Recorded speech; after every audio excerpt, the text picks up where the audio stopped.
The House at the Crossroads.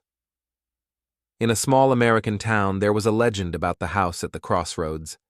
They said that if you walked past it at midnight, you could hear whispers and scratching, as if someone was clawing at the walls from the inside. No one had lived there for decades, and the windows were always dark. One day, a group of teenagers decided to test the legend. It was 5 minutes to midnight when they arrived at the gate, which creaked as soon as they touched it. The house looked ominous, peeling paint, a broken door, and curtains swaying in the wind. "Are you scared?" Tom, the bravest of them, smirked. "It's just a house."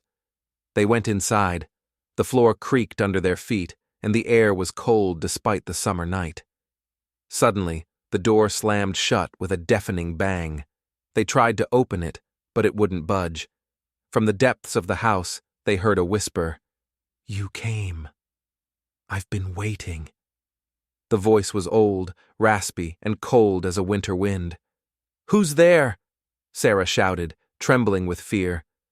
The answer was scratching like claws scraping the walls. The whisper grew louder, the words blending into a haunting cacophony. The teenagers ran towards the staircase, hoping to escape through the upstairs windows. On the second floor, the air grew even colder, and their flashlights began to flicker. Suddenly, a shadow appeared from the darkness, its eyes glowing with a sinister red light. It whispered, "Stay with me, forever." The shadow moved swiftly, its clawed hands reaching for them. Tom tried to fight it off, but his hands went right through. It was intangible. They rushed into the last room, barricading the door with furniture. Outside, laughter echoed, chilling them to the bone. The walls began to move, as if the house were alive and trying to swallow them. The windows fogged up, and from the inside, words appeared on the glass. "You will not leave." Suddenly the room went dark. Their flashlights went out. They heard whispering right behind them. They turned and saw nothing.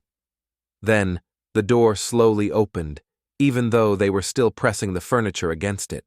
The shadow entered, its eyes glowing brighter. It reached out its hands, and the room filled with screams that echoed throughout the empty house. In the morning, the police found the house empty. There was no trace of the teenagers, only fogged-up windows with the words, "They stayed with me, forever." Since then, no one dared to approach the house at the crossroads. They said that if you listened closely at midnight, you could still hear the screams coming from inside.